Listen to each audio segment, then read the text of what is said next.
எல்லோருக்கும் வணக்கம். நாங்கள் தாபன விதிக்கோவையின் இரண்டாவது அத்தியாயம் 42வது தொகுதி, தாபன விதிக்கோவையினுடைய 2வது தொகுதி 48வது அத்தியாயம் தொடர்பாக தொடர்ச்சியாக உரையாடி வருகிறோம். இன்றைக்கும் 2024 மே 23 அபிவிருத்தி உத்தியோகத்தர்கள் சேவையின் தரம் 2 இருக்கிற உத்தியோகத்தர்களுக்கான 2வது வினைத்திறமகான் தடை பரீட்சையின் 1வது வினாத்தாளுக்கான தாபன விதிக்கோவை மற்றும் செயலொழுங்கு விதிகள் உள்ளடங்கிய 1வது வினாத்தாளுக்கான இன்னும் ஒரு வழிகாட்டல் செயலமர்வில் தாபன விதிக்கோவையின் 2வது தொகுதி 48வது அத்தியாயம் தொடர்பாக கலந்து பேச இருக்கிறோம்.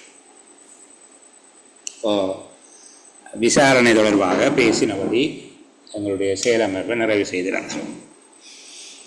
கடந்த செயலமர்வில் இறுதியாக முறைமை சார்ந்த விசாரணை. இந்த முறைமை சார்ந்த விசாரணைக்கு போகிறதுக்கு முன்னால் அந்த ஒழுங்கு உங்களுக்கு தெரியும். ஒரு உத்தியோகத்தர்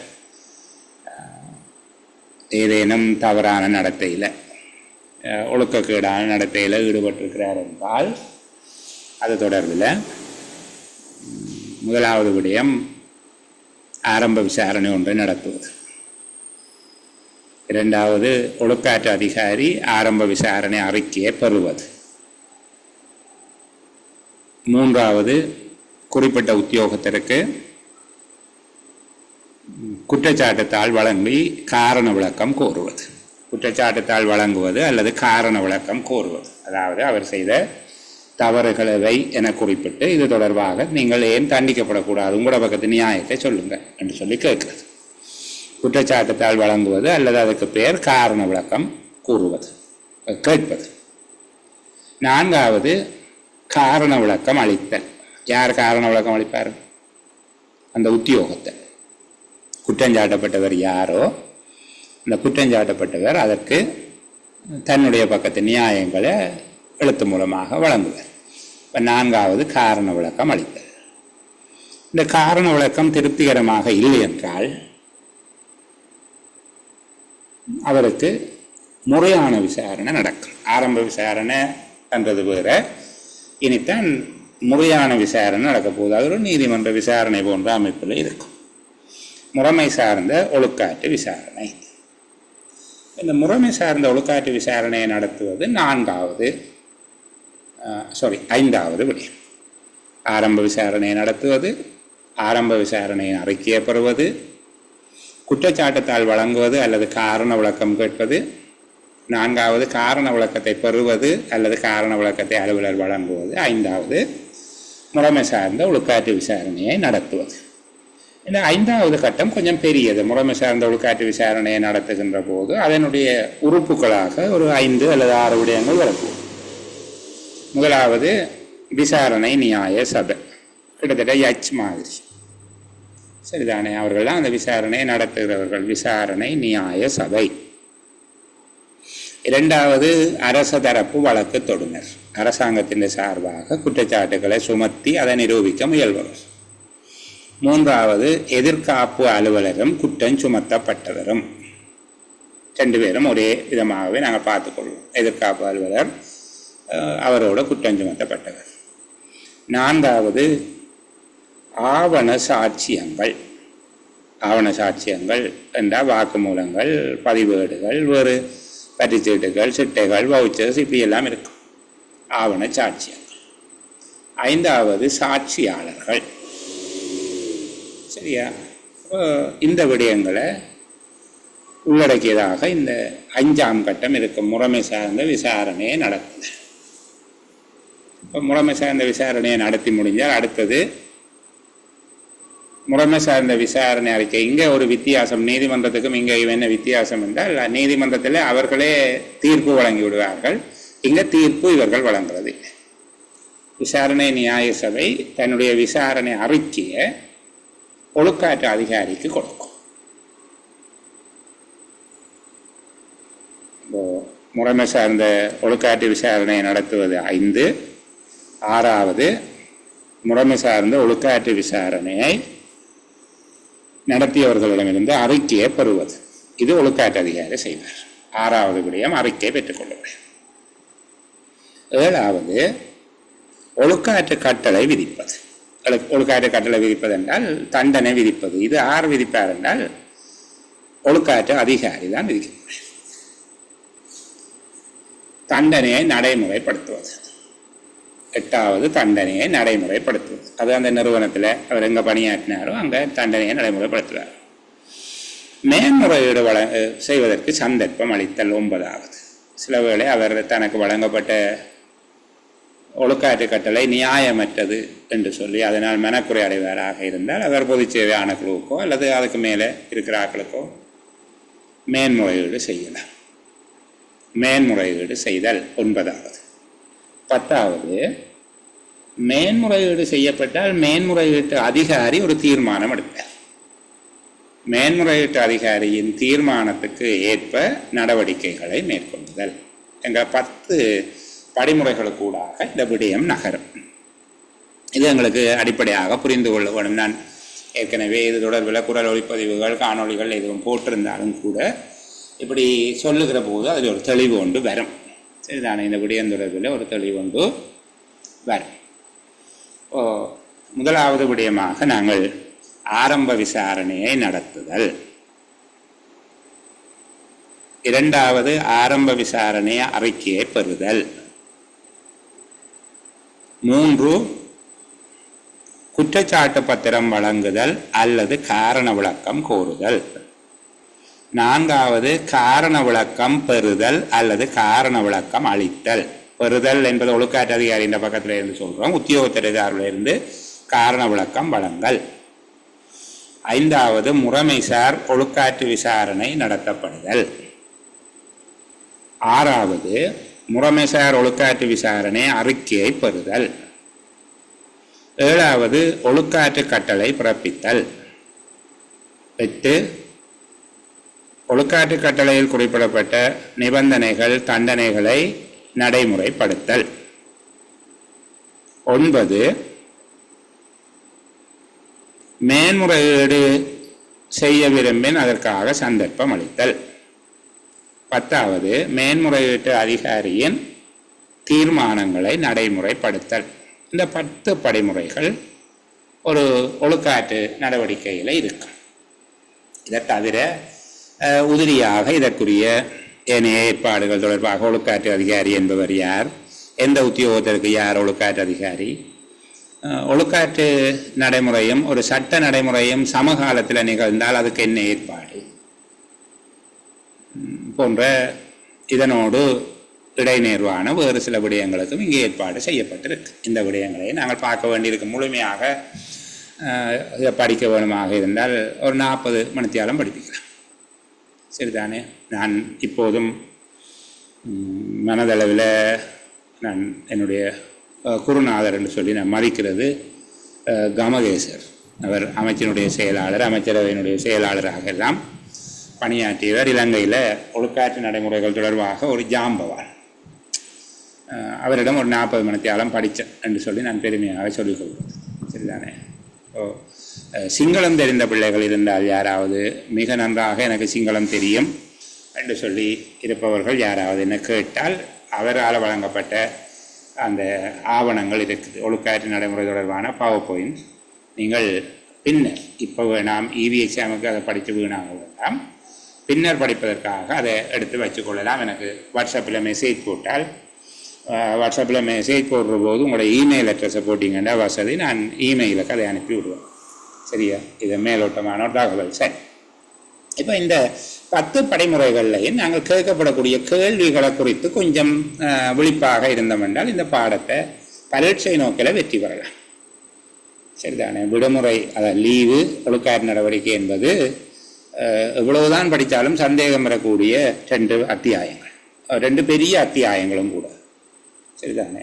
மிக அதிக அளவான பிரிவுகளை கொண்ட தாபன விதி கோவையிலேயே மிக பெரிய அத்தியாயங்கள் எது என்றால் 12ம் 48ம் தான்.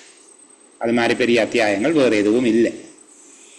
இவ்வளவுதான் படித்தாலும் அது தொடர்பாக நடைமுறையில் வினாக்கள் வருகிற போது நிறைய சந்தேகங்கள் எழும். தெளிவு பெறுவது என்பது நீண்ட காலம் செல்லும். அது சம்பந்தமாக பிள்ளைகள் கேள்வி கேட்டு அல்லது ப்ராக்டிக்கலாக அதை செய்கிற நேரத்தில் பிரச்சனைகள் வந்து அதை பற்றி அலசி ஆராய்ந்து கலங்கி தெளிஞ்சால்தான் அதில் ஒரு தெளிவு அது நீண்ட காலம் செல்லும். சரிதானே? ஆனால் பரீட்சை நோக்கில் வெற்றி பெறுவது தான் இப்போ எங்களோட முதலாவது இலக்கு. அதை நான் உங்களுக்கு செய்யலாம். பரீட்சை நோக்கில் எப்படி வெற்றி பெறப் போகிறோம் என்று சொன்னால் இந்த 10 படிமுறைகளையும் அதற்கு மேலதிகமாக நான் சொன்னது போல இதற்கு இடைநேர்வான விடயங்கள், ஒழுக்காற்று அதிகாரி என்பவர் யார், எந்தெந்த உத்தியோகத்தர் வகுதிகளுக்கு யார் ஒழுக்காற்று அதிகாரிகள், ஒரு ஒழுக்காற்று நடவடிக்கையும் ஒரு சட்ட நடவடிக்கையும் சமகாலத்தில் நிகழும் போது அது தொடர்பில் நாங்கள் என்ன நடவடிக்கை செய்ய வேண்டியிருக்கும், அல்லது ஒழுக்காற்று நடவடிக்கை ஒன்றை நாங்கள் மேற்கொள்ள ஆரம்பிக்கும் போது சட்ட நடவடிக்கைக்கான தேவை ஒன்று இருப்பதாக உணர்ந்தால் அப்போ நாங்கள் என்ன செய்யலாம், இப்படியான சில விடயங்களை மேலதிகமாக ஒரு 4 விடயம் என்று வச்சுக்கொள்வோமே. இந்த 4 விடயங்களையும் இதில் இருக்கிற இந்த 10 படிமுறைகளையும் எங்களுக்கு விளங்கி கொண்டால் அதுக்குள்ளே வரக்கூடிய கேள்விகளை பற்றி நாங்கள் சிந்திக்கமாக இருந்தால் நாங்கள் பரீட்சை நோக்கில் எந்த பரீட்சையாக இருந்தாலும் எங்களுக்கு வெற்றி. அதில் முதலாவது ஆரம்ப புலனாய்வு பற்றி அழகாக பேசிட்டேன். ஆரம்ப புலனாய்வு என்றால் என்ன, ஆரம்ப புலனாய்வாளர் ஒருவருடைய அடிப்படை பணிகள் என்ன, ஆரம்ப புலனாய்வு மேற்கொள்ளப்பட்ட பின்னர் ஆரம்ப புலனாய்வை மேற்கொள்பவர் ஆரம்ப புலனாய்வு உத்தியோகர்கள் ஆரம்ப புலனாய்வை மேற்கொள்ளுகின்ற நடவடிக்கைகள் அது. அந்த ரெண்டையும் சேர்த்து நாங்கள் பார்த்துனாங்கள் ஆரம்ப புலனாய்வாளருடைய கடமைகளவை என்று சொல்லியும் கேட்டிருக்கிறோம். சரிதானே? அப்போ முதலாவது இந்த ஆரம்ப புலனாய்வு என்றால் ஆரம்ப புலனாய்வு என்பது என்ன என்று சொல்லி கேட்கலாம், இல்லை ஆரம்ப புலனாய்வு ஏன் செய்யப்படுது என்று சொல்லி கேட்கலாம். எப்படி கேட்டாலும் ஆரம்ப புலனாய்வுக்குரிய வரைவிலக்கணம், அவருடைய அடிப்படை கடமைகள், நிறைவடைந்த பின் அவர் மேற்கொள்ள வேண்டிய கடமைகள். ஆரம்ப புலனாய்வு அறிக்கை சமர்ப்பிக்கிற போது அதில் உள்ளடங்கி இருக்கக்கூடிய விடயங்கள் என்ன என்று சொல்லி பார்த்தோம்னா அதைத்தான் நாங்கள் படித்தனாங்கள். அவருடைய விசாரணை முடிவடைந்த பின்னர் மேற்கொள்ள வேண்டிய நடவடிக்கைகள் என்ன என்று பார்த்துட்டு, அப்போது ஆரம்ப புலனாய்வை நடத்துகிற நெறிமுறைகளை பற்றி நான் அதிகம் பேச இல்லை. சரிதானே? அது கொஞ்சம் அட்வான்ஸாக பார்க்க வேண்டியது எங்களுக்கு வேணாம், எங்களுக்கு இந்த இல்லை போதும். அதன் பின்பாக ஒரு குற்றச்சாட்டுத்தாளை விரைவுபடுத்தி கொடுக்குறார். அந்த அறிக்கையோட குற்றச்சாட்டுத்தாளை பார்த்துட்டு ஒழுக்காற்று அதிகாரி குற்றச்சாட்டு பத்திரத்தை கொடுக்குறார், அதாவது காரண விளக்கம் கோருகிறார். காரண விளக்கம் கோரும்போது அந்த குற்றச்சாட்டுத்தாள் தொடர்பில் நாங்கள் முக்கியமான 2 பெரிய கேள்விகளை பார்த்துருக்கிறோம். குற்றச்சாட்டுத்தாள் கொண்டிருக்கக்கூடிய முக்கியமான விடயங்கள் அது. குற்றச்சாட்டுத்தாளில் உள்ளடங்குகிற 12 விடயங்களை பற்றி சொல்லித்தந்தேன். குற்றச்சாட்டுத்தால் திருத்தப்படக்கூடிய 2 வேறுபட்ட சந்தர்ப்பங்கள், விசாரணைக்கு முன்னர், விசாரணை ஆரம்பித்த பின்னர் என்கிற 2 சந்தர்ப்பங்களில் திருத்தப்படலாம். அப்போ திருத்தப்படுகிற வழிமுறை தொடர்பாகவும் நாங்கள் பேசிட்டோம். சரிதானே? அதன் பின்பாக முறைமை சார்ந்த விசாரணையை நடத்துறது, முறைமை சார்ந்த விசாரணை நடத்துகிற போது அங்கே இருக்கக்கூடிய அந்த உறுப்புகள் தொடர்பாக பேசிக்கொண்டு வருகிறது. உதாரணத்துக்கு விசாரணை நியாய சபை யார் நியமிக்கப்படலாம் என்று சொல்லி பார்த்துட்டோம். அரசாங்க உத்தியோகத்தை நியமிக்கப்படலாம், அல்லது 19(5) நிறுவப்பட்ட விசாரணை அலுவலர் குழாமிலிருந்து விசாரணை அலுவலர்கள் நியமிக்கப்படலாம். 19(5) அந்த குழாமில் பொது நிர்வாக விடயத்துக்கு பொறுப்பான செயலாளர்னால யாரெல்லாம் அந்த குழாமில் சேர்த்துக் கொள்ளப்படுவார்கள் என்பதை பற்றியும் எங்களுக்கு தெளிவு இருக்கு. இப்போ மறந்திருந்தால் திருப்பி ஒருக்கா நாங்கள் அதை தட்டி பார்த்துக்கொள்ளலாம். அரசு தரப்பு வழக்கு தொடுநரை பற்றி பார்த்துருக்கிறோம். அரசு தரப்பு வழக்கு தொடுநர் எவ்வாறு நியமிக்கப்படுகிறார், அவருடைய முக்கியமான பணிகள் என்ன என்று சொல்லி எங்களுக்கு தெரியும். அரசு தரப்பு வழக்கு தொடுநர் என்று கேட்கப்பட்டு அவர் நியமிக்கப்படுவதையும் சொல்லி அவருடைய பணிகளையும் சொல்லவும். எதிர்காப்பு அலுவலரை பற்றி நாங்கள் அதிகம் பேச இல்லை, இந்த எங்கள மட்டத்துக்கு அது வேணாம் என்று சொல்லி நாங்கள் விட்டுட்டோம். ஆவண சாட்சியங்களை பற்றி கதைச்சிருக்கிறோம். ஆவண சாட்சியங்கள் உயர்ந்த பரீட்சைகளுக்கும் கேட்டிருக்கிறாங்க. உதாரணமாக 2017ஆம் ஆண்டு SLS பட்சுக்கு கேட்கப்பட்ட கேள்வி 8 புள்ளிகளுக்கு கேட்டார்கள். முறைமை சார்ந்த ஒழுக்காற்று விசாரணை ஒன்றில் பயன்படுத்தப்படுகின்ற ஆவண சாட்சியங்கள் தொடர்பான முக்கிய அம்சங்களை தருக என்று சொல்லி 5 விடயங்களுக்கு 8 புள்ளிகளை கொடுத்தார்கள். அப்போ நாங்கள் ஆவண சாட்சியங்களை பற்றி நேற்று பேசிட்டோம். அடுத்தது சாட்சியாளர்கள். ஒரு சாட்சியாளர் அழைக்கப்படுகிற போது அவருடைய வகைபாகம் என்ன, அவருடைய பொறுப்பு என்ன என்று சொல்லி அது ஒரு கேள்வியாக எங்கள்கிட்ட கேட்கப்பட்டார். எங்களுக்கு அது தெரிஞ்சிருக்க வேண்டும். சரிதானே? முறைமை சார்ந்த ஒழுக்காற்று விசாரணையில் அரசாங்க சாட்சியாளர் ஒருவருடைய பங்களிப்பு என்ன, அவருடைய பொறுப்பு என்ன? முதலாவது விடயம், ஒரு அரசாங்க உத்தியோகத்தர் அழைக்கப்பட்டால் அவர் அது தன்னுடைய கடமையின் ஒரு பகுதி என்று கருதவர். தான் வகித்து கொண்டிருக்கும் பதவிக்குரிய கடமையின் ஒரு பகுதி என கருதவர். குறிப்பிட்ட விசாரணையோடு தொடர்புடைய விடயம் பற்றி தான் அறிந்திருக்கின்ற விடயங்களை நேர்மையாக, சரியாக, உண்மையாக, முழுமையாக, விசுவாசத்தோடு சாட்சியம் அளிக்கும் கடப்பாட்டுக்கு உட்பட்டவராக அவர் இருப்பார். சரியா? ஒழுக்காற்று விசாரணையின் போது சாட்சியம் அளிப்பதற்காக அழைக்கப்படுகின்ற அலுவலர் ஒருவர் தான் விசாரணையில் சாட்சியம் அளிப்பது என்பது அரசாங்க சேவையில் அவர் வகித்து கொண்டிருக்கும் பதவிக்குரிய கடமையின் ஒரு பகுதி என அவர் கருதுதல் வேண்டும். அது அவருடைய டியூட்டி. அது செய்யாமல் விட்டார் என்றால் அதுக்கு என்ன நடவடிக்கைன்னு பிறகு பார்க்கணும். இப்போ ஒழுக்காற்று விசாரணையின் போது சாட்சியம் அளிப்பதற்காக அழைக்கப்படுகிற எந்த ஒரு அரசாங்க அலுவலரும் ஒழுக்காற்று விசாரணையில் சமூகம் அளிப்பதும் சாட்சியம் அளிப்பதும் தான் அரச சேவையில் வகிக்கும் பதவிக்குரிய கடமையில் ஒரு பகுதி என கருத வேண்டும். இரண்டாவது, ஒழுக்காற்று விசாரணையோடு தொடர்புடைய விடயங்கள் பற்றி தான் அறிந்திருக்கக்கூடிய தகவல்களை உண்மையாக, நேர்மையாக, சரியாக, முழுமையாக, விசுவாசத்தோடு சாட்சியம் அளித்தல் வேண்டும். மூன்றாவது, நியாய சபைதான் சாட்சியாளரை அழைக்கலாம். நியாய சபையின் மூலமாக அழைக்கப்படும் போது நியாய சபை வழங்கும் வழிகாட்டல்களுக்கு அமைவாக ஒழுக்காற்று விசாரணையில் கட்டாயம் சமூகம் அளிக்க வேண்டும்.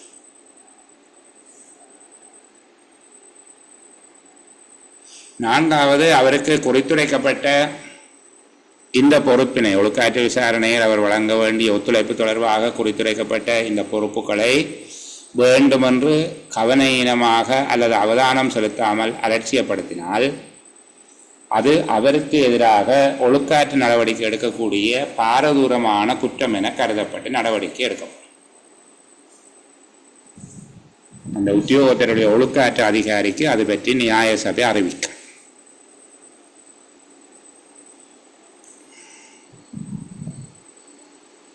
அவருடைய ஒழுக்காற்று அதிகாரி அவர் மீது நடவடிக்கை எடுப்பதற்கு போதுமான காரணங்கள் இருப்பதாக கருதினால் குற்றப்பத்திரம் ஒன்றை வழங்கி 2வது அட்டவணையின் கீழ் வரும் ஒரு குற்றமாக கருதி உரிய தண்டனை விதிக்கலாம்.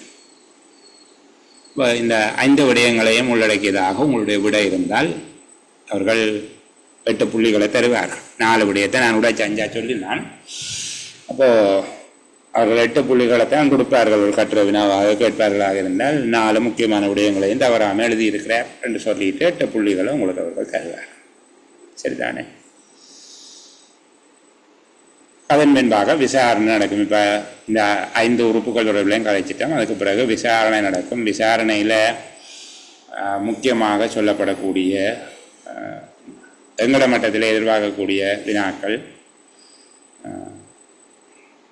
விசாரணை முடிவடைந்த பின்னர் சமர்ப்பிக்கப்படுகின்ற அறிக்கை தொடர்பானதாக, முறைமை சார்ந்த ஒழுக்காற்று விசாரணை அறிக்கை சமர்ப்பிப்பது தொடர்பாக இருக்கக்கூடிய விடயங்களை சரிதானே? முதல் கொஞ்சம் தெளிவுக்காக அதை பேசிட்டு அதுக்கு பிறகு கேள்விக்கு விடையாக எப்படி எழுதுறது என்று சொல்லி முறைமை சார்ந்த ஒழுக்காற்று விசாரணை ஒன்று நிறைவடைகின்ற வேளையில்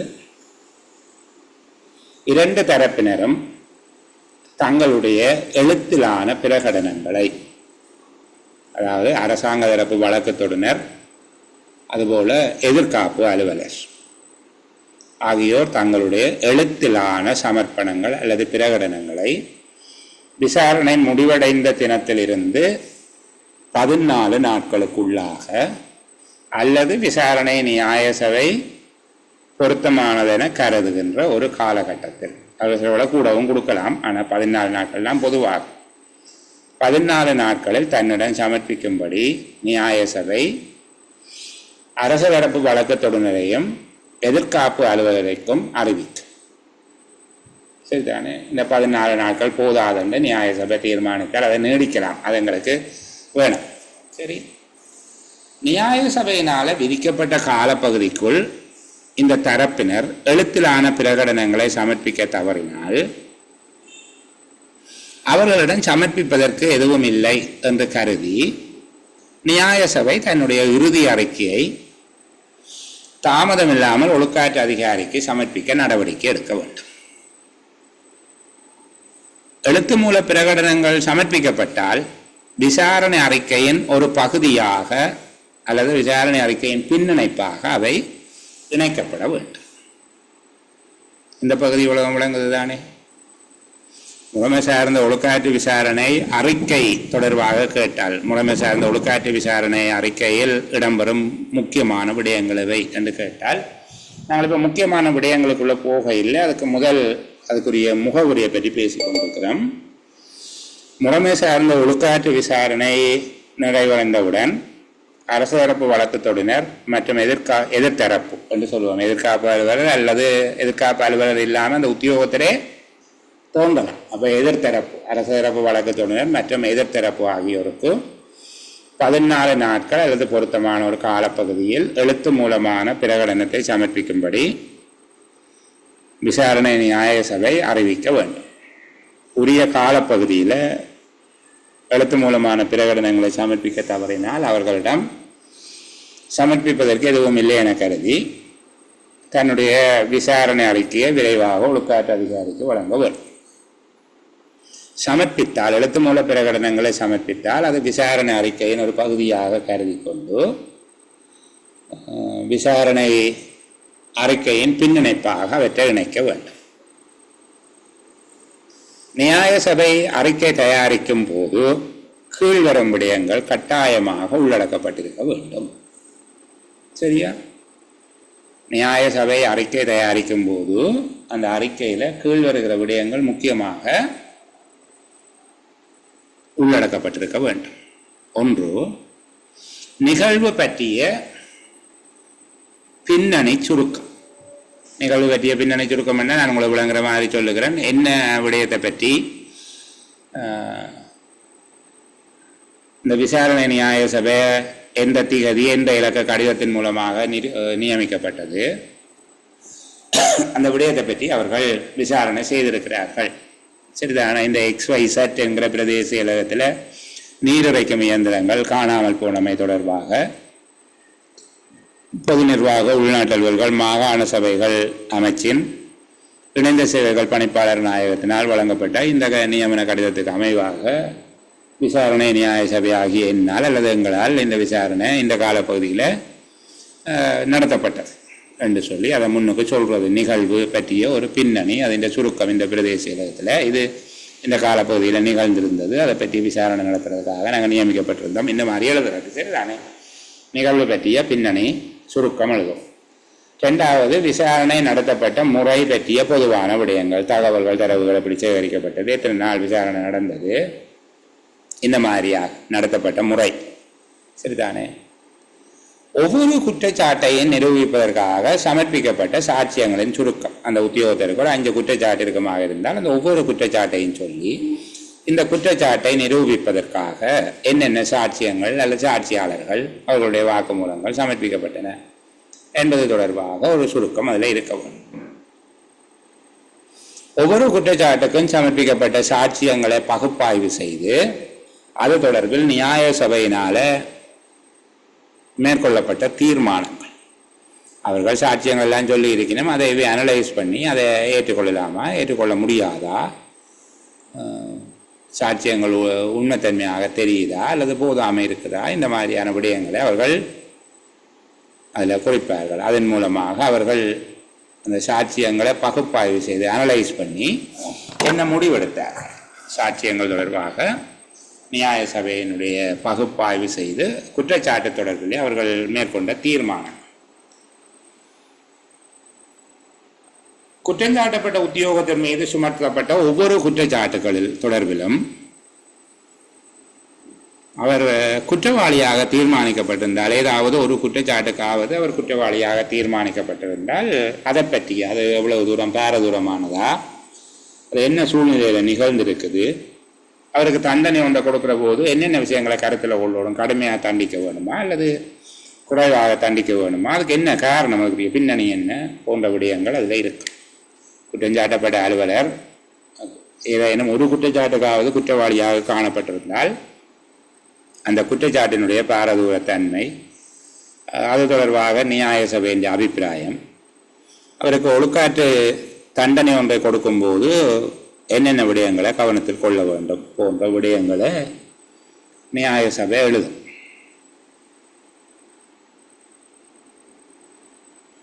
இங்கே விசாரணை நடைபெறுகிற போது அதற்கு உள்ளாக இன்னும் ஒரு விசாரணை நடத்த வேண்டிய விஷயங்கள் எதுவும் வெளிப்பட்டிருக்குமாக இருந்தால், விசாரணையில் சாட்சியம் அளிக்கும் உத்தியோகத்தர்கள் தெரிவித்த கருத்தின்படி அங்கு வேறு குற்றச்செயல்கள் நடந்திருக்கு, விசாரணை செய்ய வேண்டிய விடயங்கள் நடந்திருக்கிறது என்று நியாய சபைக்கு தெரிய வந்தால் அவர்களுக்கு எதிராக ஒழுக்காற்று நடவடிக்கை எடுக்கும்படி அது தொடர்பான விவரங்கள் அதில் எழுதப்பட்டிருக்க. நீங்கள் இவரை தான் விசாரிக்கிறீங்க, ஆனால் இதுக்கு முதல் இன்னொரு ஆள் டிராக்டரையே டயரை கழட்டி கொண்டே வித்திருக்கிறார், நீங்கள் இப்போ ஓட்டபொம்மை தான் விசாரிக்கிறீங்க என்று சொல்லி அந்த விஷயத்தை எழுதவும். சரிதானே?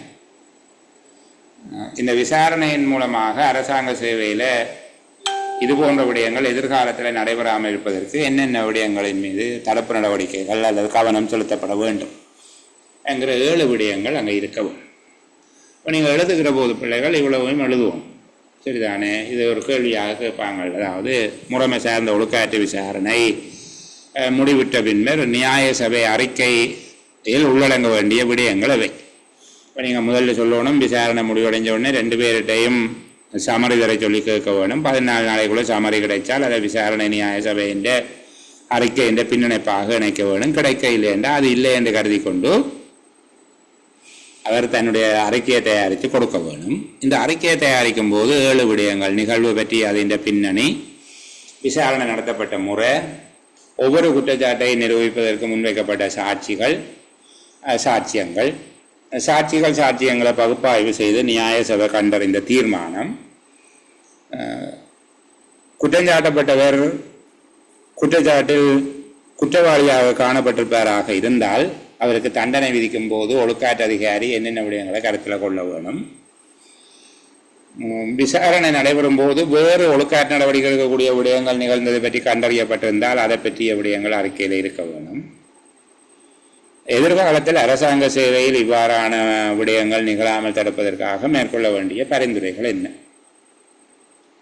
ஆகியவை அந்த அறிக்கையில் உள்ளடங்கி இருக்க வேண்டும். இது தட்டச்சிடப்பட்ட அறிக்கை, அதாவது டைப் பண்ணி எடுக்கணும், கையால் எழுதக்கூடாது.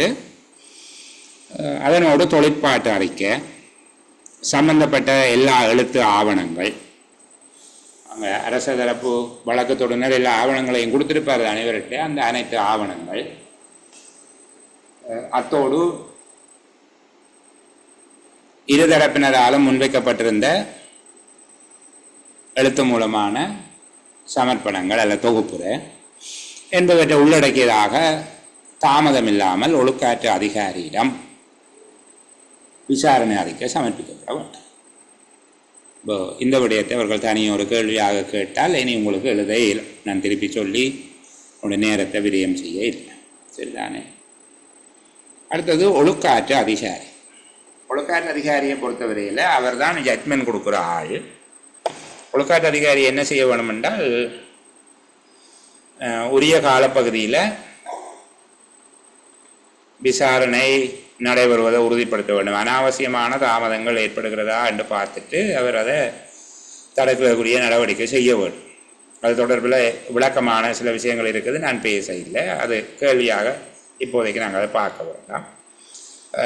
கால விரயத்தை தடுக்கிறதுக்கு நடவடிக்கை எடுக்க வேணும். அதுபோல் செலவு மேலதிகமாக ஏற்படாமல் பார்த்து நடவடிக்கை எடுக்க வேணும். அதுக்கு பிறகு அந்த கொடுக்கப்பட்ட அறிக்கையை நன்றாக பரிசீலித்து விரைவாக அவர் ஒழுக்காற்று கட்டளையை பிறப்பிக்க வேண்டும். ஒழுக்காற்று கட்டளை பிறப்பிக்க வேண்டும்.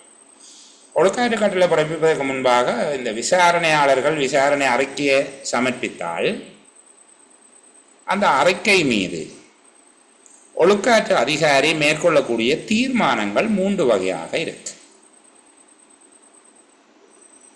நியாய சபையினால் ஒழுக்காற்று அதிகாரியிடம் சமர்ப்பிக்கப்படும் அறிக்கை மீது ஒழுக்காற்று அதிகாரி மேற்கொள்ளக்கூடிய தீர்மானங்கள் எவை என்று கேட்கலாம். சரிதானே? நியாய சபை ஒழுக்காற்று அதிகாரியிடம் சமர்ப்பிக்கும் விசாரணை அறிக்கை மீது ஒழுக்காற்று அதிகாரி எவ்விதமான தீர்மானங்களை எடுக்கலாம். விசாரணை நியாய சபையினால் ஒழுக்காற்று அதிகாரியிடம் சமர்ப்பிக்கப்படுகின்ற அறிக்கை மீது அதனை பரிசீலனை செய்த பின்பு ஒழுக்காற்று அதிகாரி கீழ்வரும் 3 விதமான தீர்மானங்களை எடுக்கலாம். 1, குற்றஞ்சாட்டப்பட்ட அலுவலரை 1 அல்லது சில அல்லது எல்லா குற்றச்சாட்டுகளுக்கும் குற்றவாளி ஆக்கலாம். சரிதானே? அவர் 1க்கோ அல்லது சிலவற்றுக்கோ அல்லது எல்லா குற்றச்சாட்டுகளுக்குமோ குற்றவாளியாகும். 2வது, அந்த அலுவலரை எல்லா குற்றச்சாட்டுகளில் இருந்தும் அல்லது சில குற்றச்சாட்டுகளில் இருந்து அல்லது ஒரு குற்றச்சாட்டில் இருந்து விடுவிக்கலாம், அதாவது சுற்றவாளி ஆக்கலாம். அப்போ 1 அவருக்கு குற்றவாளி ஆக்கலாம், 2வது சுற்றவாளி ஆக்கலாம். 3வது, தொடர்புடைய ஒழுக்காற்று விசாரணையை முழுமையாக தள்ளுபடி செய்து புதிய ஒழுக்காற்று விசாரணை ஒன்றை நடத்தலாம். சரிதானே? சம்பந்தப்பட்ட ஒழுக்காற்று விசாரணையை முழுமையாக தள்ளுபடி செய்து புதிய ஒழுக்காற்று விசாரணை ஒன்றை நடத்தலாம். அது சாதாரணமாக செய்கிறாரு. ஒழுக்காற்று விசாரணை உரிய முறைப்படி தாபன விதிக்கோவையின் ஏற்பாடுகளுக்கு அமைந்த வகையில் நடைபெறவில்லை அல்லது அரச வழக்குத்தொடுனர் தன்னுடைய பணிகளை ஆற்றுவதை, அந்த வழக்கை வழிநடத்துவதை வேண்டுமென்றே கவனஈனமாக அலட்சியப்படுத்தியுள்ளார் என்று தெரிய வரும்போது இந்த விசாரணை அறிக்கையை தள்ளுபடி செய்து புதிய விசாரணை ஒன்று நடத்தலாம். எப்போ செய்யலாம்? நியாய சபை உரிய முறையின்படி விசாரணையை நடத்த இல்லை அல்லது அரச தரப்பு வழக்குத்தொடுனர் அரசின் சிறப்புரிமைகள் பாதுகாக்கப்படுகிற வகையில் வழக்கை வழிநடத்துவது, அதாவது தன்னுடைய கடமை பொறுப்பினை சரியாக அவர் நிறைவேற்றவில்லை என்று காணப்படுகிற போது மட்டும் அதை தள்ளுபடி செய்யலாம். 3 தீர்மானங்கள்: குற்றஞ்சாட்டப்பட்ட அலுவலரை எல்லா குற்றச்சாட்டுகளுக்கும் அல்லது சில குற்றச்சாட்டுகளுக்கு அல்லது ஒரு குற்றச்சாட்டுக்கு குற்றவாளியாக்கலாம். அதுபோலவே எல்லா குற்றச்சாட்டுகளில் இருந்தும் அல்லது சில குற்றச்சாட்டுகள் அல்லது ஒரு குற்றச்சாட்டில் இருந்து விடுவிக்கலாம், அதாவது சுற்றவாளியாக்கலாம். சுற்றவாளி என்றதுனா பரவாயில்லை. சம்பந்தப்பட்ட ஒழுக்காற்று விசாரணையை முழுமையாக தள்ளுபடி செய்து புதிய ஒழுக்காற்று விசாரணை ஒன்றை நடத்தலாம். சரி, அவர் ஒழுக்காற்று கட்டளை ஒன்றை பிறப்பிக்கிறார். ஒழுக்காற்று கட்டளை என்றால் என்ன?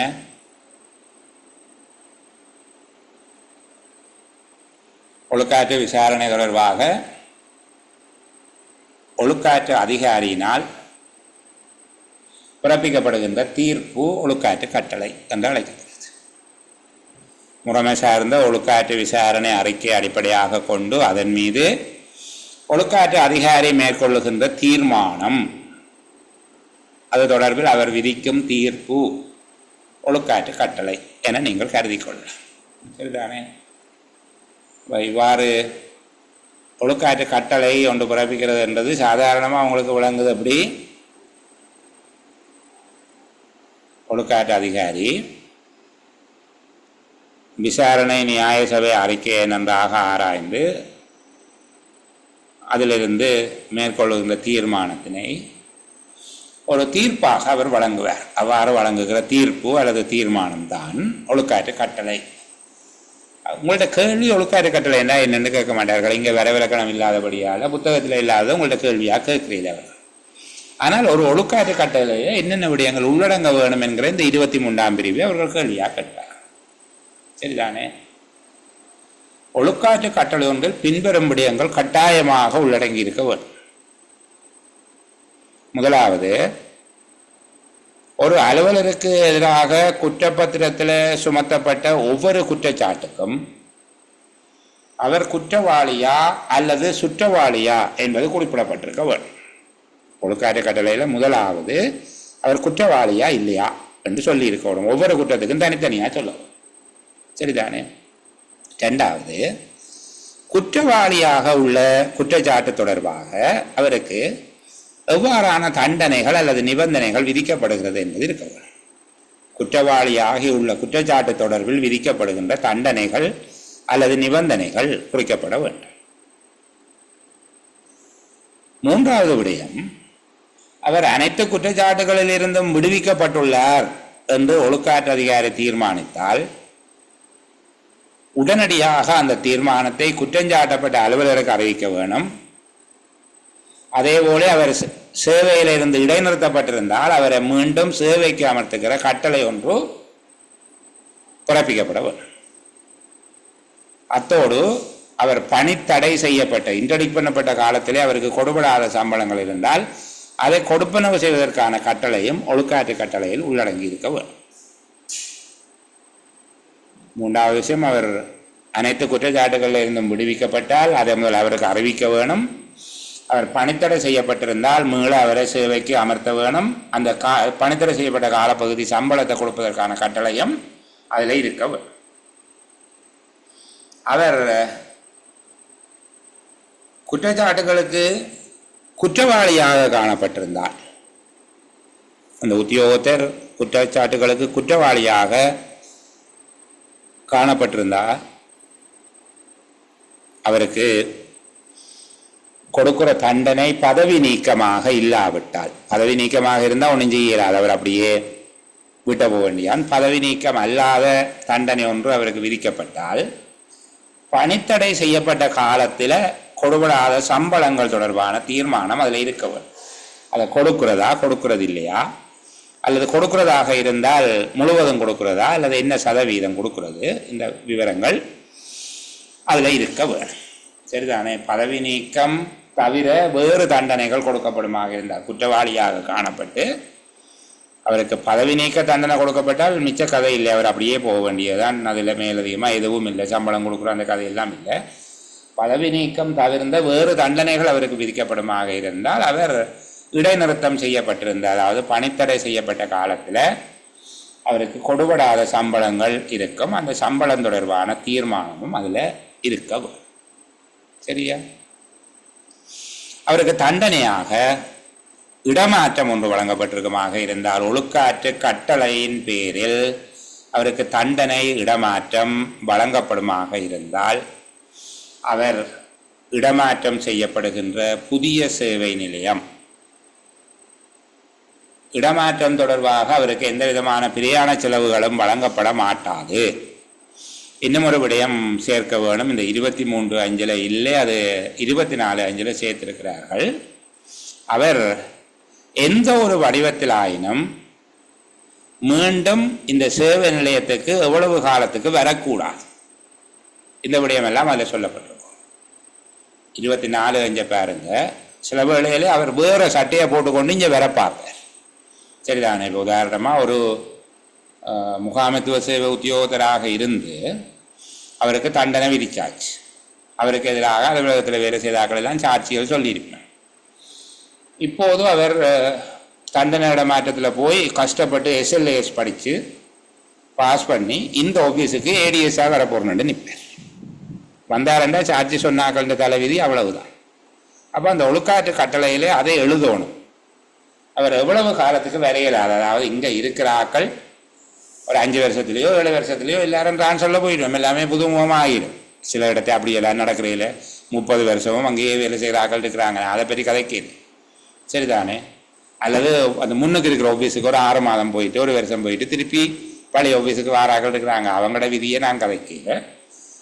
பொதுவாக நாங்கள் படிக்கிற முறைப்படி நடந்தால் ஒரு 5 வருஷம் 7 வருஷத்துல எல்லாரும் ட்ரான்ஸ்ஃபரில் போயிடுவாங்க. அப்போ இப்படி ஒரு ஆளுக்கு பனிஷ்மெண்ட் ட்ரான்ஸ்ஃபர் போடைக்குள்ள அவருக்கு அவர் ஆக குறைந்தது 5 வருஷத்துக்கு எந்த வடிவத்திலும் அங்கே வரையிலாது. சரிதானே? எந்த ஒரு பதவிக்காவது மீண்டும் இடமாற்றம் பெறுவதாக இருந்தால் அவர் எவ்வளவு காலத்துக்கு பிறகு இடமாற்றம் பெறலாம் என்பதும் அங்கே குறிக்கப்பட வேண்டும். சரியா? இன்னும் நிறைய விஷயம் இருக்குது, எங்களுக்கு அதெல்லாம் வேணாம். சரி, இப்போ ஒரு ஒழுக்காற்று கட்டளையில் உள்ளடங்கப்பட வேண்டிய முக்கியமான விடயங்கள் இவை என்று சொல்லி கேட்பார்களாக இருந்தால், ஒழுக்காற்று அதிகாரியினால் விதிக்கப்படுகின்ற ஒழுக்காற்று கட்டளை ஒன்று கட்டாயமாக கீழ்வரும் விடயங்களை கொண்டிருக்க வேண்டும். முதலாவது, குற்றஞ்சாட்டப்பட்ட அலுவலருக்கு வழங்கப்பட்ட குற்றப்பத்திரத்தில் குறிப்பிடப்பட்ட ஒவ்வொரு குற்றத்துக்கும் அவர் குற்றவாளியா சுற்றவாளியா என்பது குறிக்கப்பட வேண்டும். இரண்டாவது, அவர் ஏதேனும் குற்றச்சாட்டுகளுக்கு குற்றவாளி ஆகியிருந்தால் அது தொடர்பாக அவருக்கு விதிக்கப்படுகிற தண்டனைகள் அல்லது நிபந்தனைகள் குறிக்கப்பட வேண்டும். மூன்றாவது, அவர் நிரபராதியாக காணப்பட்டிருந்தால், அனைத்து குற்றச்சாட்டுகளுக்கு நிரபராதியாக காணப்பட்டிருந்தால் அவர் குற்றச்சாட்டுகளிலிருந்து விடுவிக்கப்பட்டுள்ளார் என்று அறிவித்தல். பணித்தடை செய்யப்பட்டால் மீண்டும் பணிக்கமர்த்துவதற்கான கட்டளை,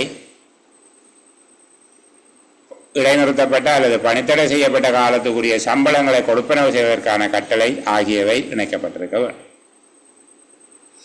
அவர் குற்றச்சாட்டுகளுக்கு குற்றவாளியாக காணப்பட்டிருந்தால், எல்லா குற்றச்சாட்டுகளுக்குமோ அல்லது சில குற்றச்சாட்டுக்கோ அல்லது ஒரு குற்றச்சாட்டுக்கோ குற்றவாளியாக காணப்பட்டிருந்தால் அவருக்கு விதிக்கப்பட்ட தண்டனையின் அடிப்படையில் பதவி நீக்கம் தவிர்ந்த வேறு தண்டனைகள் விதிக்கப்படும் ஆக இருந்தால், பணித்தடை செய்யப்பட்ட காலத்தில், பணித்தடை செய்கிறதா அவரை இடைநிறுத்தி வைக்கிறதா, பணித்தடை செய்யப்பட்ட காலத்தில் அவருக்கு கொடுவலாக சம்பளங்கள் தொடர்பாக எவ்விதமான நடவடிக்கை மேற்கொள்ளப்பட வேண்டும் என்ற தீர்மானம் ஒழுக்காற்று கட்டளையில் இணைக்கப்பட வேண்டும்.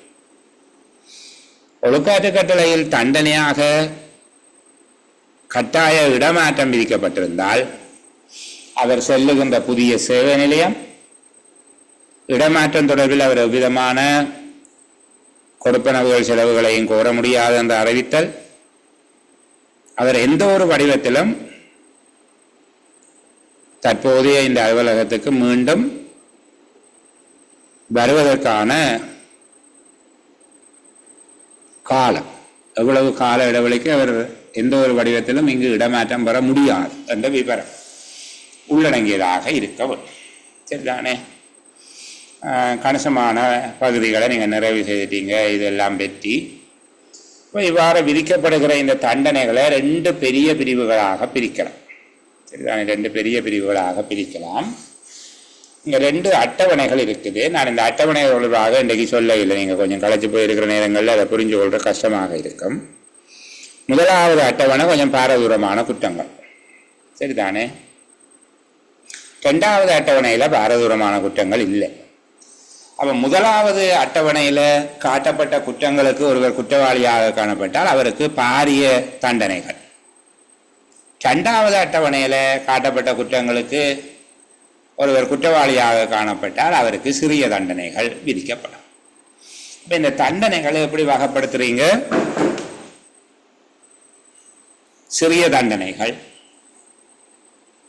அதாவது 2வது அட்டவணையில் காட்டப்பட்டுள்ள குற்றங்களுக்கு மற்றும் அதற்கு சமமான குற்றங்களுக்கு சிறிய தண்டனைகள் வழங்கப்படுகிறது. 1ஆம் அட்டவணையில் காட்டப்பட்டுள்ள குற்றங்களுக்கும் அதற்கு சமமான குற்றங்களுக்கும் பாரதூரமான தண்டனைகள் வழங்கப்படுகிறது. தண்டனைகள் சிறியதென்றும் பாரதூரமானதென்றும் 2 பிரிவுகளாக அமைகின்றன. ஒழுக்காற்று விசாரணையின் முடிவில் ஒழுக்காற்று கட்டளையில் விதிக்கப்படக்கூடிய தண்டனைகளை வகைப்படுத்துங்கோ என்று கேட்டால் நீங்கள் எழுத போறீங்க. தண்டனைகள் சிறியது, பாரதூரமானது என 2 பிரிவுகளாக அமையும். 2ஆம் அட்டவணையில் காட்டப்பட்ட குற்றங்களுக்கு அல்லது அதற்கு சமமான குற்றங்களுக்கு சிறிய தண்டனைகள் பொருத்தமாக இருக்கும். 1ஆம் அட்டவணையில் காட்டப்பட்ட குற்றங்கள் அதற்கு சமமான குற்றங்களுக்கு பாரதூரமான தண்டனைகள் ஏற்புடையதாக இருக்கும். சிறிய தண்டனை என்றால் கண்டித்தல். சரிதானே? ஒரு விஷயம் ஞாபகம் வச்சிருங்க. ஒரு உத்தியோகத்தரை எச்சரிக்கை செய்தல் அல்லது கடுமையாக எச்சரிக்கை செய்தல் என்பது அவர் திருந்துவதற்கு அவருக்கு வழங்கப்படுகிற உதவியாக கருதப்பட வேண்டும். அது ஒரு தண்டனை அல்ல. ஒரு ரகசியம் சொல்றேன். இப்படி ரகசியத்தை ரெக்கார்ட் பண்ணி சொன்ன ஒரே ஆள் நான் தான் இருக்கும். எந்த ஒரு பிரிவின் கீழும் தண்டிக்கப்பட முடியாது என்கிற போது அந்த உத்தியோகத்தர் எச்சரிக்கை செய்தல் அல்லது கடுமையாக எச்சரிக்கை செய்தலுக்கு உள்ளாகுவார். இந்த நீதிமன்றங்களில் இது நடக்கும். சில வேளைகளில் சில குற்றங்கள் சொல்லி போலீஸார் கொண்டு போய் அரெஸ்ட் பண்ணி கொண்டு போகிறார். நான் யாரையும் தவறு செய்வதற்கு தூண்டி விடுறதாக கருதக்கூடாது.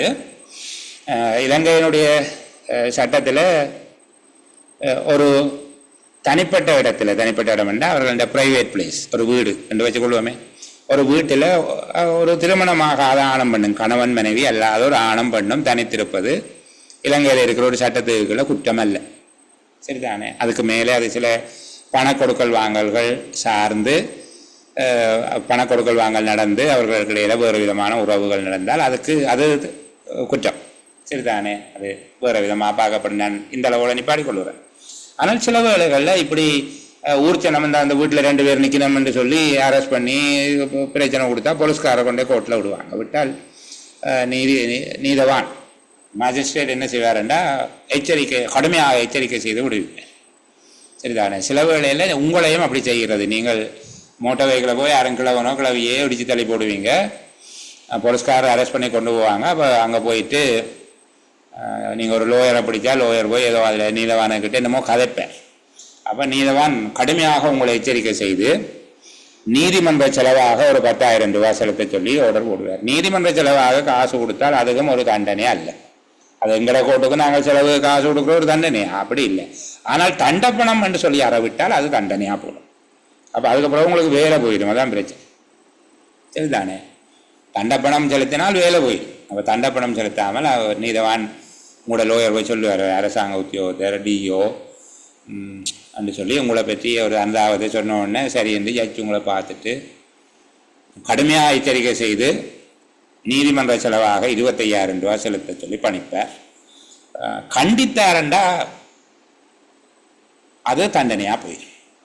அப்போ எச்சரிக்கை செய்கிற, கடுமையாக எச்சரிக்கை செய்கிற ஒரு தண்டனையாக அமையாது. கண்டித்தல், கடுமையாக கண்டித்தல், குற்றங்குறை தெரிவிக்கிறது, இதெல்லாம் சின்ன தண்டனை, பெரிய தண்டனை எல்லாம். குற்றங்குறை தெரிவிக்கிறது, ஒரு இன்க்ரிமெண்ட்டை நிப்பாட்டுறது, சரிதானே? அல்லது ஒரு இன்க்ரிமெண்ட்டை ஒரு வருஷ காலத்துக்கு உள்ள பிற்போடுறது, அதாவது இடைநிறுத்தம் செய்கிறது, நிறுத்துறது, ஒரு ஆளை அவற்றை செலவிலேயே இடமாற்றம் செய்து விடுறது, ஒரு வார சம்பளத்தை அல்லது அதை விட குறைஞ்ச தொகையை அபராதமாக கட்ட சொல்றது, இப்படியானதெல்லாம் சிறிய தண்டனைகள். கண்டித்தல், கடுமையாக கண்டித்தல், குற்றங்குறை தெரிவித்தல், ஒரு வருட காலத்துக்கு மேற்படாத வேதனையேற்றங்களை இடைநிறுத்துவது, ஒரு வருடத்துக்கு மேற்படாத காலத்துக்கு வேதனையேற்றத்தை நிறுத்துவது, ஒழுக்காற்ற காரணங்களின் பேரில் இடமாற்றம் செய்கிறது, கட்டாய இடமாற்றம் செய்கிறது, ஒரு வார சம்பளத்துக்கு அதிகமில்லாத ஒரு தொகையை ஒரு வாரத்துக்கு கூடின சம்பளத்தை அறவிட்டால் அது பாரிய தண்டனையாக போயிடும். அப்போ ஒரு வார சம்பளத்துக்கு குறைஞ்ச அபராதம் இதற்கு சமமான அல்லது இதெல்லாம் கூடாத தண்டனைகள் எல்லாம் சிறிய தண்டனைகள். பாரதூரமான தண்டனைகள் என்று சொல்லி இருக்கு. பாரதூரமான தண்டனைகள் என்றால் பதவி நீக்கம் செய்கிறது, அவர் என்ன செய்ய வேலையே இல்லை. சில விட கன்ஃபர்மேஷன் பீரியட்டில் இருந்தால் டெர்மினேட் பண்ணுறது, அது பதவி நீக்கம் பண்ணி வராது, சேவையை முடிவுறுத்துறது, கட்டாய பென்ஷனில் அனுப்பி விடுறது. சரியா? 55 வயதுக்கு மேலே இருக்க வேண்டாம் பென்ஷனில் போங்கன்னு சொல்கிறது, சீனியாரிட்டியை குறைக்கிறது, அவற்றை கிரேடை குறைச்சி விடுறது, இப்போ ஏஓவாக இருந்தவரே எஸ்சி ஆக்குறது. சரிதானே? இப்போ இருக்கிற பதவியை விட குறைஞ்ச பதவிக்கு தரமிறக்கம் செய்கிறது. சில வேளைகளில் பதவி நீக்கம் செய்துவிட அவர் மேன்முறையீடு செய்தால் மேன்முறையீட்டு அதிகாரி அவரை பதவி நீக்கம் வேண்டாம், கட்டாய பென்ஷன் அனுப்புங்கன்னு சொல்லுவார். பதவி நீக்கத்தில் போனால் ஒரு காசும் இல்லை. சரியா? இப்போது அவர் பதவி நீக்கத்துக்கு பதிலாக மேன்முறையீட்டு அதிகாரி சொல்லுவார், சரி அவரை பென்ஷனில் அனுப்புங்க, அது தனியாக எழுதணும். பதவி நீக்கத்துக்கு பதிலாக கருணை அடிப்படையில் கட்டாயமாக ஓய்வு பெற செய்தல், அதுபோல் அவற்றை இன்க்ரிமெண்ட்டை குறைக்கிறது, இன்க்ரிமெண்ட்டை இல்லாமல் பண்ணுறது, ஒரு குறிப்பிட்ட காலத்துக்கு ப்ரொமோஷனை நிப்பாட்டி வைக்கிறது, ப்ரொமோஷன் எக்ஸாம் எழுத விடாமல் தடுக்கிறது, இப்படியானதெல்லாம் பாரதூரமான தண்டனைகள். சரிதானே? தண்டப்பணம் செலுத்துவது குற்றமா என்று சொல்லி கேட்கப்பட்டிருக்கு. தண்டப்பணம் செலுத்தினால் அது குற்றம்தான். அது சிவிலா கிரிமினலான்னு பார்க்கணும். சிவிலுக்கு கீழே தண்டப்பணம் செலுத்துறது இல்லை. அது ஒரு நீதிமன்ற செலவை செலுத்த சொல்லி அப்படித்தான் சொல்லுவார்கள். அதை பார்க்கணும் அந்த வார்த்தையை. சரிதானே? நீதிமன்ற தீர்ப்பில் என்ன வார்த்தை பிரயோகம் இருக்குன்றதை வச்சு கொண்டு தான் அது தண்டனையா இல்லையா என்பது முடிவுக்கு வர வேணும். சாதாரணமாக குற்ற வார்த்தையில் அது தண்டனை தான் அல்லது இல்லை என்று சொல்ல இயலாது. இப்போ இதுக்குள்ள தண்டனைகளை பற்றி ஒரு கேள்வி கேட்கலாம். ஒழுக்காற்று கட்டளையில் வழங்கப்படக்கூடிய பாரதூரமான தண்டனைகளை நீங்கள் எழுத தயாராக இருக்க வேணும். அதே போல் சிறிய தண்டனைகளை எழுத தயாராக இருக்க வேணும். நான் ஒரு புரிதலுக்காக உங்களுக்கு அந்த அட்டவணையை காட்டுகிறேன். இந்த முதலாம் அட்டவணையிலே என்னென்ன இருக்கும் என்று சொல்லி, சரிதானே? ஒரு விஷயத்தை சும்மா குறித்து கொள்ளுங்க, இதெல்லாம் வேண்டாம், இது படிக்கிறதுக்காக இல்லை, சரிதானே? அரசாங்க அலுவலர்கள் புரியக்கூடிய குற்றங்கள் என்று சொல்லி கொஞ்சம் குற்றங்கள் இருக்கு. என்னென்ன விதமாக அவர்கள் குற்றம் செய்யலாம், அல்லது அரசாங்க அலுவலர்கிட்ட காணப்படுகிற என்னென்ன குறைபாடுகள் எல்லாம் குற்றமாக கருதப்படுது, இது எங்களுக்கு தெரியத்தானே வேணும். ஒரு அரசாங்க உத்தியோகத்தர்கிட்ட என்னென்ன குறைபாடு இருந்தால் அதை நீங்கள் குற்றம் என்று சொல்லி கருதுவீங்க. என்று பார்த்தீங்கன்னா, வினைத்திறமையின்மை. வினைத்திறமையின்மை என்றால் என்ன பிரச்சனை என்றால், அவர்கிட்ட இருந்து எதிர்பார்க்கிற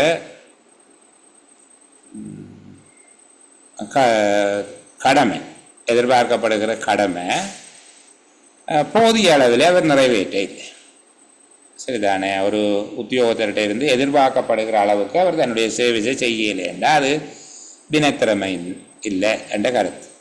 திறமை இல்லை என்றால் அவர்கிட்ட சேவிஸுக்குன்னு சொல்லி சில விஷயங்கள் இருக்க தானே வேணும். இப்போ ஒரு எம்எஸ்ஓ என்றால் அவர் கடிதம் எழுத தெரிய வேணும், டைப் பண்ண தெரிய வேணும், சரிதானே? ஒரு இலங்கை நிர்வாக சேவை அதிகாரி என்றால் அவருக்கு முகாமைத்துவம் தெரிய வேணும், அல்லது அவருக்கு 2வது மொழி 3வது மொழி சகோதர மொழியோ ஆங்கில மொழியோ அதில் புலமை இருக்க வேணும்.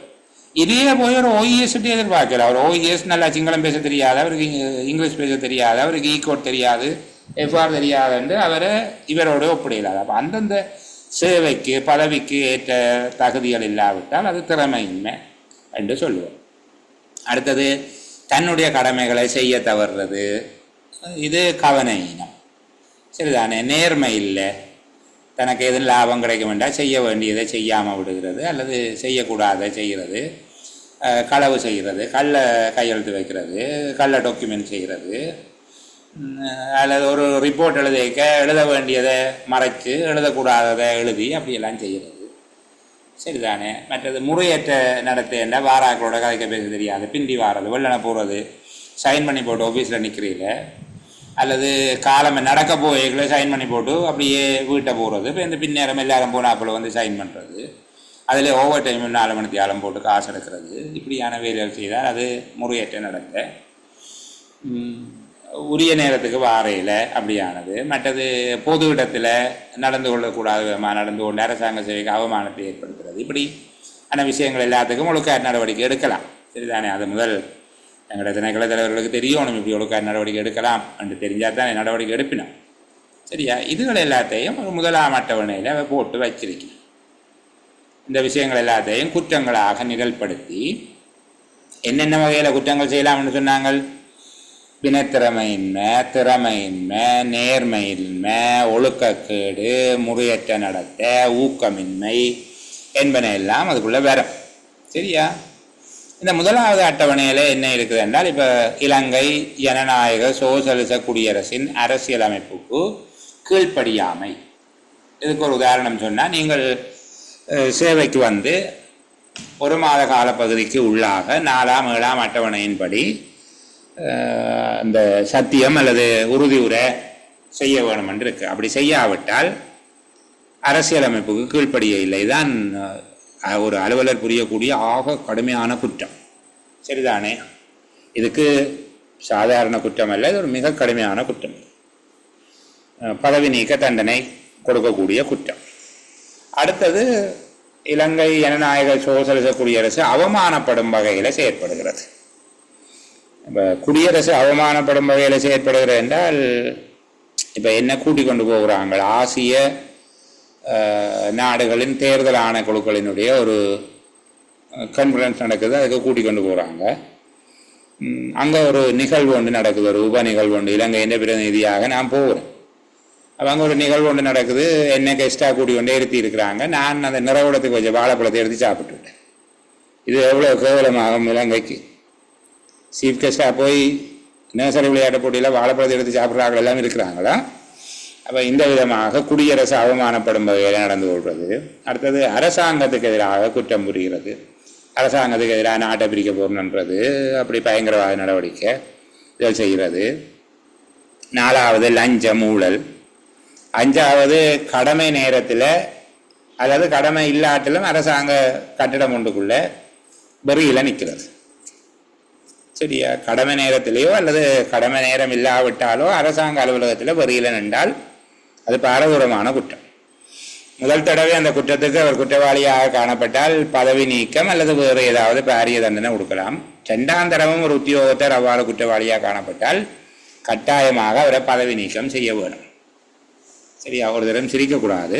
ஆனால் இதுதான் விதி, ரூல்ஸ் இதுதானா?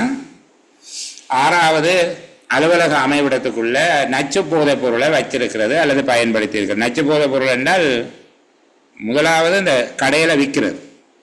கடையில் அப்பா இது லைசன்ஸோடு விற்கிற சாமான் தான் 5. 6 லைசன்ஸ் இல்லாமல் விற்கிற இந்த பவுடர்கள், ஊசிகள், குளிசிகள் அல்லது காய்ச்சி குடிக்கிற சாமான்கள். கசிப்பு காய்ச்சினால் 6, கடையில் ஒன்று சாராயம் குடித்தா 5 என்று வச்சுக்கொள்ளுங்களேன். சரி. 7வது அரசாங்க நிதியை தவறாக பயன்படுத்துவது. அரசாங்க நிதியை எவ்வாறு பயன்படுத்தக்கூடாது என்று சொல்லி இருக்கு. இந்த சொந்த தேவையை பயன்படுத்தக்கூடாது, அனுமதி இல்லாமல் கடன் கொடுக்கக்கூடாது, அனுமதி இல்லாமல் கடன் வாங்கக்கூடாது, சொந்த கணக்கில் போட்டு வைக்கக்கூடாது.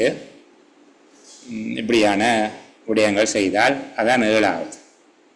சரியா? 8வது அரசாங்க வளங்களை தவறான முறையில் பயன்படுத்துகிறது. அரசாங்க வளங்களை என்றால் அரசாங்க வாகனத்தை எடுத்து குடும்பத்தை ஏற்றி கொண்டு சனி ஞாயிறு போவோமா ஊர்வலம் என்று போகிறது. அரசாங்க வளங்களை தவறான முறையில் பயன்படுத்துகிறது. 9வது அரசாங்கத்தின் உரிமைகளுக்கு கேடு விளைவிக்கிறது. அரசாங்கத்தின் உரிமைகளுக்கு கேடு விளைவிக்கிறேன் அரசாங்கத்துக்கு கிடைக்க வேண்டிய முத்திரை வரியை இல்லாமல் செய்கிற. நீங்கள் ஒரு 15 மில்லியனுக்கு 1.5 கோடி ரூபாவுக்கு காணிய வேண்டி போட்டு அதை 6 மில்லியன் ரூபா என்று சொல்லி 60 லட்சம் என்று எழுதுறது. சரிதானே? அப்போ 9 மில்லியன் ரூபாவுக்கு கிடைக்க வேண்டிய அரசாங்கத்தினுடைய வரியை கிடைக்காம பண்ணுவீங்க. அதுதான் 9வது.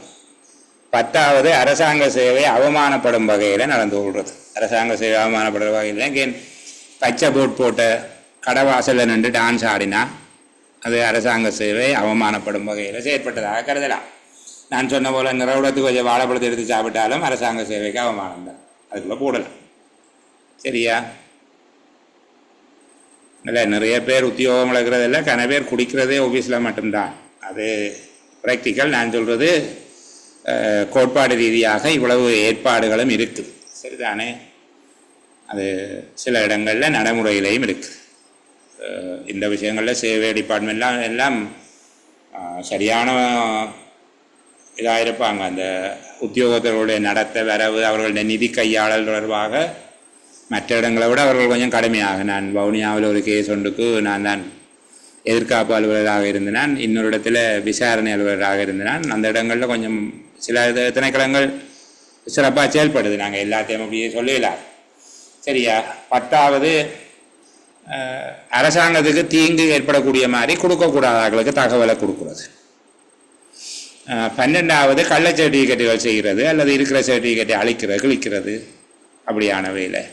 13 அரசாங்க உத்தியோகத்தில் ஒருவரை விரட்டுறது, அவமதிக்கிறது, அவற்றை வேலையை செய்ய விடாமல் மறைக்கிறது, அடிக்க போகிறது, எச்சரிக்கை செய்கிறது, எங்களுடைய ஒழுங்கான வாடாவாப்னு சொல்கிறது, இப்படியான வேலைகள் செய்கிறது.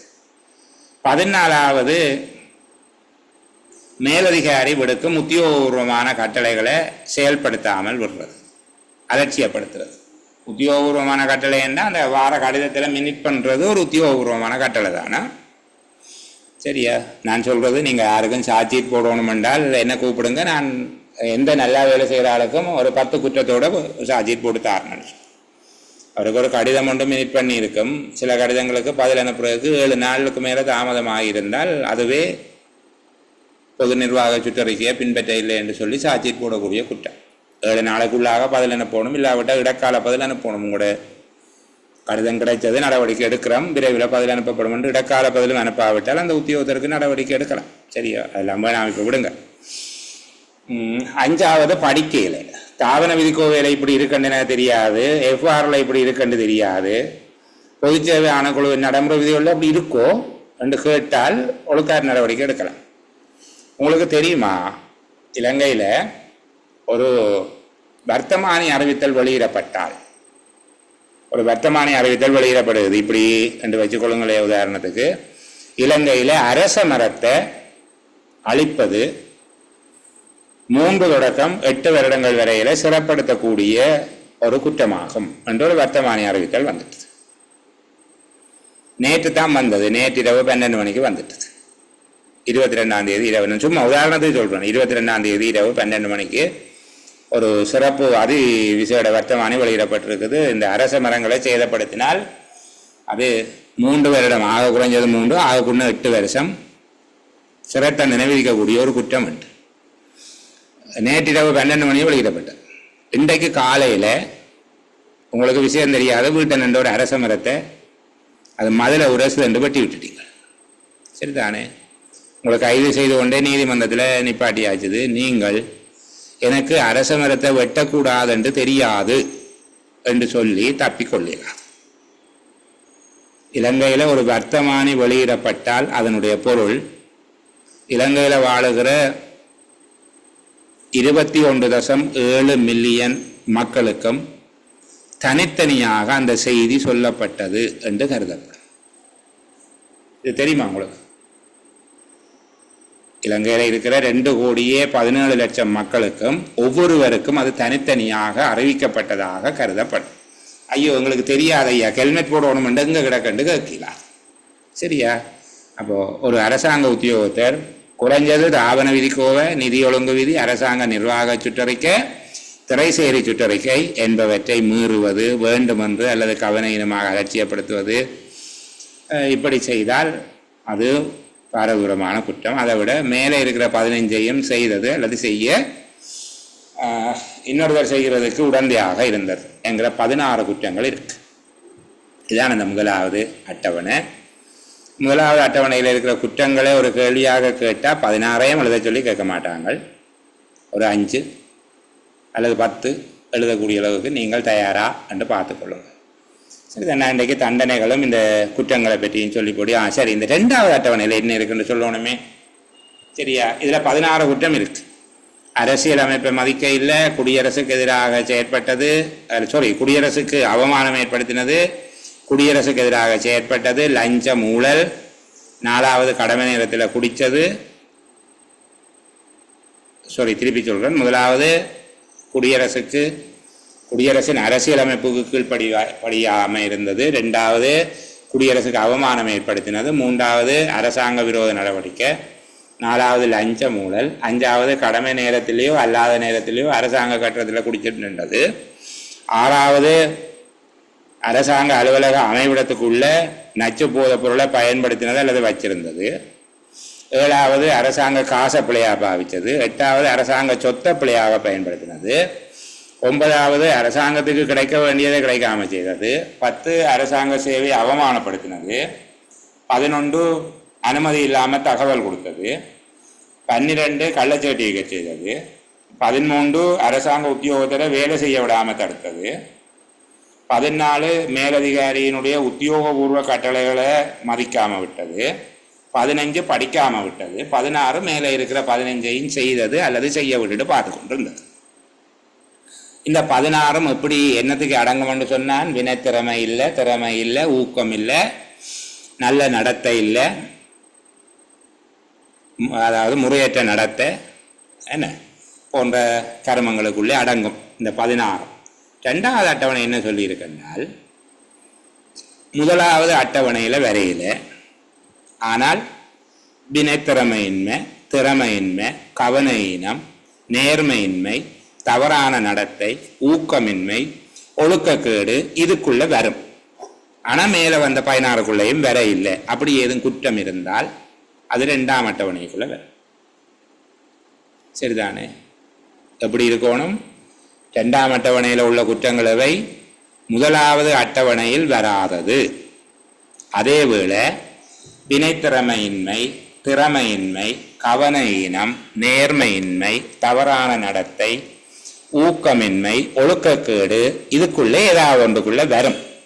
அந்த 16க்குள்ளேயும் வராது. ஆனால் இந்த 7 விஷயத்துக்குள்ளே ஏதோ ஒன்றுக்குள்ள வரும். அப்படி ஏதும் வரக்கூடியது இருந்தால் அது 2ஆம் அட்டவணையில் உள்ள குற்றம். எனக்கு கொலை இதுக்குள்ளே வரும். சரியா? அது எங்க வரும்? மேலே இருக்கிற 15க்குள்ளேயும் வரும். மேலே இருக்கிற 16க்குள்ள முதலாவது குடியரசின் அரசியல் அமைப்புக்கு கீழ்ப்படியே இல்லை. அந்த குடியரசின் அரசியல் அமைப்பில் என்ன சொல்லப்பட்டிருக்குன்னு நான் ஒரு 3-4 செஷனுக்கு முன்னுக்கு உங்களுக்கு சொல்லி தந்திருக்கிறேன். எந்த ஒரு வேளையிலும் கண்ணியமான பண்பாடான நடத்தையை வெளிப்படுத்த வேணும். தான் வகிக்கின்ற பதவிக்கு அல்லது அரசாங்க சேவைக்கு அவமானம் ஏற்படுத்துகிற எந்த ஒரு காரியத்தையும் செய்யக்கூடாது என்று அரசியல் அமைப்பு சொல்லுது. அப்போ முதலாவது குற்றம் முடிஞ்சு. சரிதானே? 2வது, குடியரசு அவமானப்படும் வகையில் நடந்து கொண்டது. இலங்கை அரசாங்கத்தின் உத்தியோகத்தர் ஒருவர் கொலை செய்ய எத்தனித்தார் என்றாலே அது குடியரசுக்கு அவமானம். அடுத்தது அரசாங்க விரோதம், குற்றவியல் செயல். குற்றவியல் செயலுக்குள்ள எல்லாம் வந்துடுமா? ₹1 களவெடுத்தாலும் அதுக்குள்ள வந்துடும். சரியா? அப்போ அதுக்குள்ள வராத ஒன்றும் இல்லை. 1, 2, 3 வந்துடும். அதுக்கு பிறகு 10வது வரும். அரசு சேவை அவமானப்படும் வகையில நடந்து கொண்டது என்று சொல்லி வரும். அதுக்கு மேல 16வது வரும். இவ்வளவும் காணும் அவருக்கு வேலையே இல்லை. அது வேறு. சரியா? இந்த 2வது அட்டவணைக்குள்ள சுருக்கமாக சொன்னா ஒன்றும் இல்லை. சரியா? 2வது அட்டவணைக்குள்ள ஒன்றும் இல்லை. ஆனால் அரையும் பாவம் பார்க்கணுமெண்டா எங்களுக்கு ஒரு வாய்ப்பு இருக்கு. 2வது அட்டவணைக்குள்ள போட்டு 2வது அட்டவணையில ஏன் போட வேணும்? 2வது அட்டவணைக்குள்ள போட்டாதான் அவருக்கு சிறிய தண்டனையை விதிக்கணும். ஒரு உத்தியோகத்தருக்கு நீங்கள் சிறிய தண்டனை விதிக்க வேணும் என்று ஆசைப்பட்டீங்க என்றால் அந்த குற்றம் எதுக்குள்ள வர வேணும்? 2வது அட்டவணைக்குள்ள வருகிற குற்றத்துக்கு தான் அவரை கண்டிக்கிறது, கடுமையாக கண்டிக்கிறது, குற்றம் கூட தெரிவிக்கிறது, ஒரு இன்கிரிமெண்ட் அனுப்பாட்டுறது, அல்ல 1 கிழமை சம்பளத்தை அபராதமாக செலுத்துறது, இடமாற்றம் செய்கிறது. சரிதானே? வேதனையேற்றத்தை பிற்போடுறது. இப்படியான தண்டனைகளை கொடுக்கிறதாக இருந்தால் சிறிய தண்டனைகள் எதுக்கு வரும்? 2ஆம் அட்டவணையில் காட்டப்பட்ட குற்றங்களுக்குத்தான் சிறிய தண்டனைகள் கொடுக்கலாம். அப்போ ஒரு உத்தியோகத்தர் நீண்ட காலம் மிகவும் சிறப்பாக பணியாற்றியவர் ஏதோ ஒரு சூழ்நிலையில் ஒரு பிழையை செய்து போட்டார் என்று சொல்லி திணைக்கள தலைவரும் ஒழுக்காற்று அதிகாரியும் கருதுகிற ஒரு சந்தர்ப்பத்தில் அவர்கள் என்ன செய்வார்கள் என்றால் அவரை 2வது அட்டவணையின் கீழ் வருகிற குற்றத்தை சுமத்திட்டு விசாரணையின் முடிவில் உறுதிப்படுத்தப்படுகிற போது 2ஆம் அட்டவணையின் கீழ் வருகிற குற்றமாக இருந்தால் சிறிய தண்டனை தான் விதிக்கலாம். அப்போ அந்த அடிப்படையில் அதுக்கு ஒரு வாய்ப்பை கொடுப்பதற்காக அந்த அட்டவணை இருக்கே தவிர, சரியா, நோப்பே என்பது ஒரு தண்டனை இல்லை ஐயா. நோப்பே இதில் வருமானு கேட்டுக்கிறீங்க? இல்லை, அது சம்பளம் இல்லாத லீவு.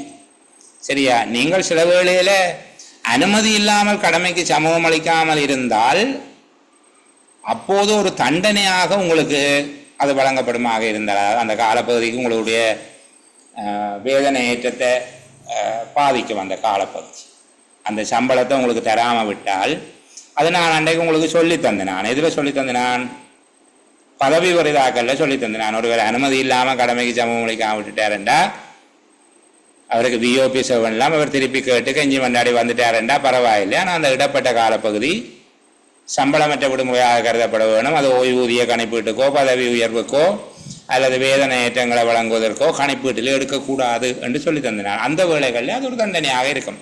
மறுபடி சாதாரணமாக நீங்கள் இப்போ குழந்தை பெறுகிற பெண் பிள்ளைகள் 84 நாட்கள் சம்பளமற்ற விடுமுறை எடுக்கலாம். இதை போய் ஒரு தண்டனையாக கருதுகிறாதான்.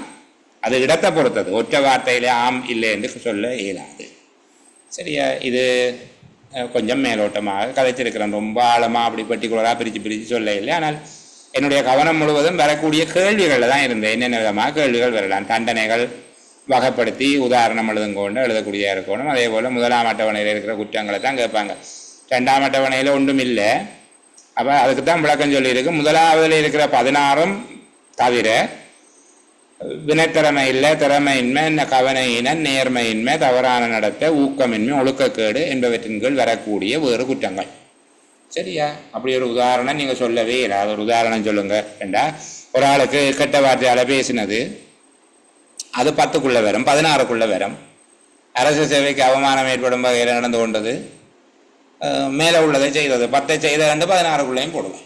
அப்போது அதுக்குள்ளே போட முடியாத குற்றம் என்று எதுவுமே இல்லை. முதலாம் அட்டவணைக்குள்ளேயே எல்லா குற்றத்தையும் போடலாம். சரி, ஆனால் ஒரு கருணைக்கான ஒரு சந்தர்ப்பமாக இது இருக்குது. சரி, இவ்வளவுதான் நான் இன்றைக்கு உங்களோட பேச தீர்மானித்த விடயங்கள். இன்னும் 2 விடயங்கள் இருக்குது. நாங்கள் இன்னொரு நாளில் பேசி அதை நிறைவு செய்யலாம். நீங்கள் இதை பற்றி எதுவும் கேட்க விரும்பினா